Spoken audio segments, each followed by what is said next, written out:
Hi friends! Today I am going to narrate a horror story called College Cricketer. College Cricketer. Rajesh always wanted to become a cricketer, but he wasn't sure if he was good enough.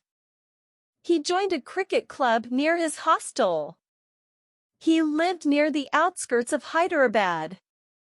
With more than 6 feet of height and strong muscles, everyone in the college felt he would become a great fast bowler. That perception became true when his team bowled the opposition college out cheaply for 28. He took 9 wickets in that game. Whoever faced him was terrified of him, and whenever the ball hit a batsman's head, his face would glow. He loved intimidating the batsman. You could say there is a bit of Australian in him. He has the habit of going to GYM in his hostel. One morning he didn't feel like getting up. His ankle and his knees were hurting. He told his roommates Suraj and Prakash about his situation. He tried getting up by himself. He got up and was about to fall down, then Suraj and Prakash caught hold of him, lifted him and put him on his bed. They couldn't understand what happened to him. Then Rajesh said he had done too much exercise yesterday. Suraj gave a look which said, "I told you so." Then they told the warden about his situation. The warden was about 50 years old, with white hair, clearly visible. He may not be tall, but he has a stout personality. He told Rajesh to meet a doctor, then Rajesh says he will be fine once he takes rest.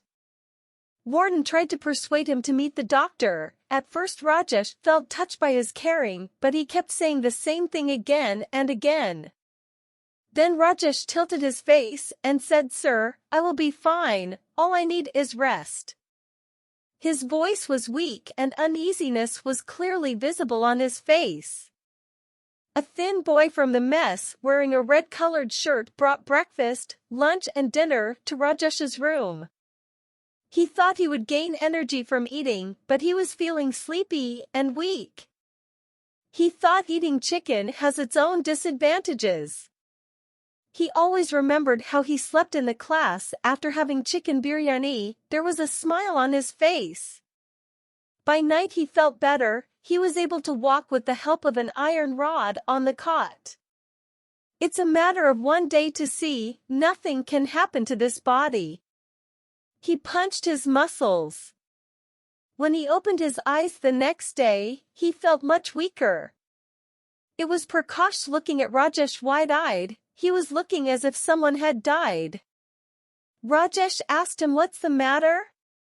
He says how Rajesh should meet the doctor, it's needed. Prakash kept saying, "Why?" Rajesh asked and then looked at his arm, then at his stomach and chest area. He was petrified. Is it his body? It took some time to recover and realize that this body wasn't his. His arms, legs and stomach changed. His arms had bones with very less muscles, and his stomach went in and the thickness of his legs decreased. His legs, which used to go on top of the iron rod of the cot, were far away from the iron rod. He became smaller, then he looked at Suraj lying. Rajesh came to know that Suraj too wasn't feeling well. Rajesh didn't know what was happening. Suraj was looking similar to how he was yesterday. Prakash said he would be bringing the doctor. He thought it's some kind of virus, but what kind of virus turns a 6-foot bulky guy into a skinny guy? He looked shorter than me. How did it happen? He was terrified. A chill ran down his spine, and he could feel something creepy or even sinister was happening. He didn't stay with them from the next day. He washed his hands with soap. Whom should he call, a Swamiji or a doctor? Then he felt doctor is closer to him, so decided to meet him first. He met a doctor who comes to the college every day. He explained the situation to him. Then the doctor scratched his white beard. He processed whatever Prakash had said. There were few queries for him, like how the symptoms were, and Prakash was speaking very quickly by waving his hands. Strange things are happening, he said. Doctor told him to calm down first, take a deep breath. He closed his eyes and did that. Then he was able to articulate more clearly about how Suraj and Rajesh had body pains, colds, and within a few days their bodies became smaller. Rajesh's eyes widened. Doctor was lost in thoughts. He had never seen this kind of phenomenon in his life. Is it a virus? But the virus can't be like this. Then his mind reminded him of the symptoms. The doctor wanted to confirm the symptoms again, then Prakash said they both were coughing and getting body pains. He was shell-shocked when he heard that Rajesh was becoming small. His mind was imagining how scary it is to see a strong bulky guy becoming a small old man. Then the doctor tells him to stay away from him and not to contact Rajesh and Suraj. It might be a virus and be careful. Then he sent a team of people wearing safety dress, which covers the whole body. They were wearing PPE kit. They took blood samples from 3 of them, and even Prakash started suffering from those symptoms. During those tests, the doctor came to know that a virus was detected during the tests. Meanwhile, a lot of students in the hostel start becoming weak and small. Rajesh becomes a 3-foot person. He looks at his body and wishes he was dead. What can I do with this body? Why is this happening to me? Suraj tells him that doctors would figure out a way. A lot of scientists and doctors tried to figure out a way. Their eyes were set on the blood samples. They were viewing the samples under the microscope. They narrowed their eyes and widened them in the hope of finding what it is that was troubling people. They also tried to find what the virus was and where did it come from. They also tried to find a vaccine for it. Everyone yearned for it as people kept dying. Scientists started working day and night in hope of finding a vaccine, but they were unable to do so. They realized that the virus was very complex. They had never witnessed this kind of virus before. In the meantime, Rajesh was speaking with his parents. He tells them they don't need to get worried, though he knows the problem is serious. He doesn't want them to feel scared. Their parents know that the problem is serious and that their son may die. They ask him to show his photo, then he says no. His mom pleaded with him to show his face, as she wants to see him. She started crying. Her tone made him uncomfortable. He doesn't want to hear it, not at this point of his life. Then his father in a calm tone asks him why he is doing like that. All they wanted is to see him. Is it wrong? Then Rajesh said he will talk with them later. Then his mom took the phone from his dad and said, if you don't show, I will come there. Then Rajesh said, don't do that. His mom replied, I will. Even if you come, no one will allow you to come in. No one can come in or go out of this location. Then she yells, I am coming. Rajesh also raises his voice, no. If you want to help me, bring me a good doctor, a damn good one.